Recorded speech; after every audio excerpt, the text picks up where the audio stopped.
Welcome to today's deep dive. I want you to imagine, like I just call you up out of the blue and I say, hey, I'm coming to your city this weekend. Can I sleep on your couch? Now, for half of you listening, that is just a completely normal question. But for the other half, well, your stomach just hit the floor. Yeah, I mean, mine is currently in the basement. Just hearing that hypothetical scenario, it induces this mild panic attack for me. See, I genuinely just don't understand the panic there. I will proudly admit that I am a total product of ass culture. Oh, I know you are. Right, yeah. To me, it's like if you have the space, you say yes. If you're busy, you just give me a casual no. It's really just a question, nobody gets offended. Well, but see, that assumes the no is somehow emotionally cost-free. And I am just fundamentally wired for guest culture. Like in my operating system, putting someone in a position where they have to explicitly deny a request, it's incredibly rude. Wait, seriously, What? just asking is considered rude.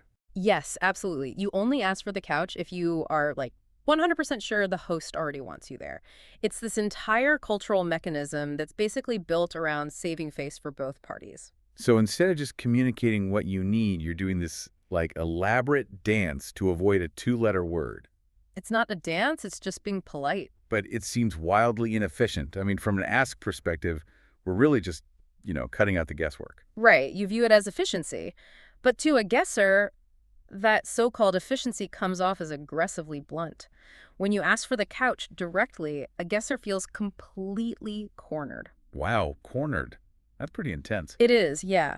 And the tragedy here is that both sides are genuinely trying to be respectful, but they're running completely incompatible software. Like askers think guessers are passive-aggressive. Which, guilty is charged. I definitely do think that sometimes. Right, and guessers think askers are just totally lacking in empathy. Which means guessers basically have to rely on dropping hints, right? Yeah. Like, if you can't ask directly without feeling rude, you have to read between the lines constantly. Precisely. We have to communicate through, well, implicit requests just to test the waters. For example, if we're sitting in the office and I say, wow, it's getting pretty loud in here, I'm not just narrating my environment to you. Yeah, but in my asker brain, I just hear a literal statement of fact. I'd probably just be like, yeah, sure is, and then go right back to typing. Exactly, but what I'm actually doing is asking you to turn down your music or maybe shut the door without having to risk the friction of a direct command. Oh, man. And when I totally ignore that implicit request, Oh, I secretly label you as completely oblivious or just incredibly selfish. that is wild. It's like two people trying to communicate on walkie-talkies, but I'm broadcasting on FM and you're listening on AM. That's a really great way to put it, yeah. The signal is being transmitted, sure, but it's a structural communication mismatch.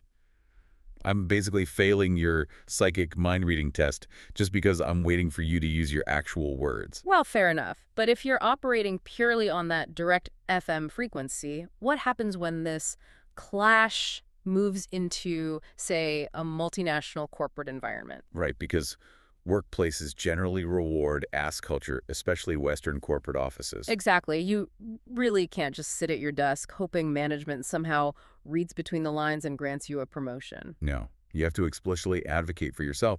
So if you're listening to this and realizing that you, or maybe your colleagues, are guessers drowning in an ask office, well, our sources highlight a really mechanical compromise to bridge that gap. Yes, the softened asked. Exactly. You soften the ask. You say something like, hey, I'd love to lead this project. No pressure at all if you have someone else in mind, but let me know. That phrase, no pressure, is just a brilliant piece of linguistic engineering. It really is a game changer. It gives the asker the absolute clarity they crave, right?